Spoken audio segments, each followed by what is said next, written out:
जय गुरुदेव।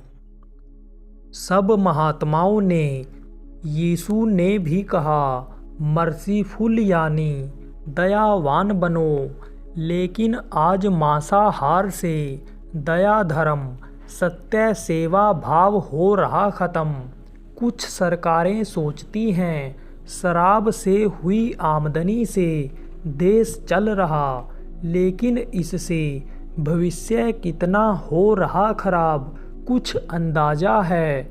भावी नेता, जज, वकील, सेठ, महात्मा नशे में हो रहे धुत, सोचो देश कहाँ जाएगा। देश सेवा और देश की प्रगति के लिए कड़वी बात भी बिना डरे स्पष्ट कहने वाले पक्के देशभक्त, पूरे समर्थ संत सतगुरु, दुख हरता उज्जैन वाले बाबा उमाकांत जी महाराज ने सत्संग संदेश में बताया कि यह मनुष्य शरीर जिसे हिंदू मुसलमान कहते हो, हम उसको नहीं बल्कि इसके अंदर की अंश जीवात्मा को देखते हैं। वही सबके अंदर खेल रहा है, हमारे अंदर भी खेल रहा है।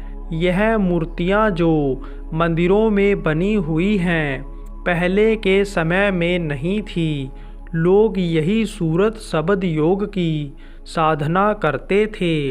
लेकिन व्यास जी एक ऋषि हुए, सोचे कि यह चीज़ चली जा रही है। यदि मूर्तियाँ बना दी जाएं, मंदिरों में लोग जाने लग जाएंगे, आँखों को देख कर के दृष्टि को टिकाएंगे तो दृष्टि उनके रुकने लगेगी। कबीर साहब दोनों हिंदू मुसलमान के लिए थे। वो जो नसीहत देकर के गए, उसको न हिंदू मान रहा है न मुसलमान मान रहे हैं। मनमुखी हो गए, जबकि कहा गया है गुरुमुखता जरूरी है। गुरु के आदेश का पालन करना जरूरी है। गुरु के आदेश का पालन नहीं कर रहे हैं। उनके बताए हुए रास्ते से लोग अलग हो रहे हैं।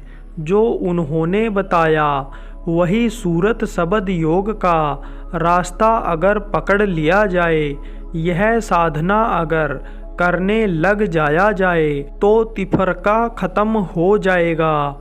यीशु ने कहा, मर्सीफुल यानी दयावान बनो। सब लोगों ने, जितने भी जानकार आए, चाहे यीशु रहे हो, सबने कहा मर्सीफुल यानी दयावान बनो।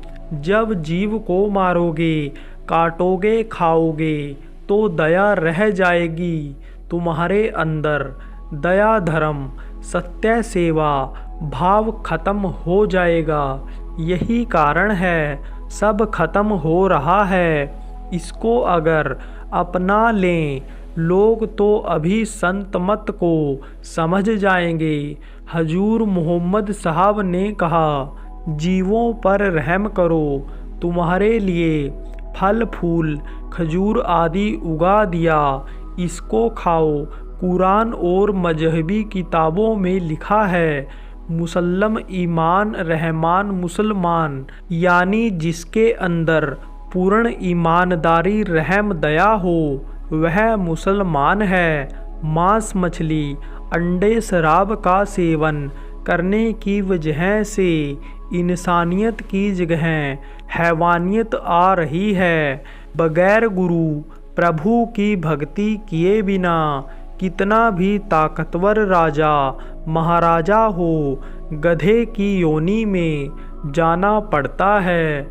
सरकारें सोचती हैं शराब के पैसे से देश चल रहा, लेकिन इससे भविष्य कितना हो रहा खराब। इतनी नशे की गोलियां आ गई कि नौजवान एकदम बर्बाद हो रहे हैं। चरित्र इतना खत्म हो रहा है, शरीर की ताकत, कार्य करने की क्षमता खत्म हो रही है।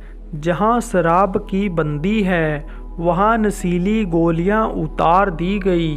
बहुत सी जगहों की सरकार यही सोचती है कि शराब से ही हमारा देश चल पाएगा, आमदनी हो पाएगी, लेकिन भविष्य इसका बहुत खराब है। जो देश के प्रधानमंत्री, राष्ट्रपति बनने वाले, जो सुप्रीम कोर्ट जज वकील बनने वाले, जो सेठ साहूकार, अच्छे किसान बनने वाले, जो देश के महात्मा बनने वाले, वह सब नशे में धुत पड़े हैं।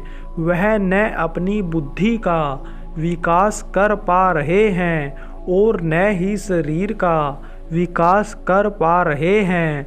सोचो देश कहाँ जाएगा। इस वक्त पर देश की बहुत ज़्यादा हालत खराब हो रही है। यदि मनुष्य न कर पाया तो कुदरत कर देगी। मेरी तो प्रार्थना रहती है, लोगों से कहता तो हूँ, सुनवाई हो जाएगी तो हो जाएगी, सुधार हो जाएगा तो हो जाएगा, नहीं तो कुदरत सुधार करेगी। क्योंकि जब मनुष्य हार जाता है तो कुदरत परिवर्तन लाती है। हम तो परिवर्तन लाने में लगे हुए हैं। हम हाथ जोड़ते हैं, हाथ जोड़कर विनय हमारी, तजो नशा बनो शाकाहारी, छोड़ो व्यभिचार बनो ब्रह्मचारी, सतयुग लाने की करो तैयारी, ब्रह्म में विचरण के लायक हो जाओ जैसे सतयुग में था। सतयुग योगी सब विज्ञानी तब शरीर के रहते रहते ऊपरी लोकों में भ्रमण करने चले जाते थे। इतने लोगों के अंदर में ताकत हुआ करती थी। जय गुरुदेव।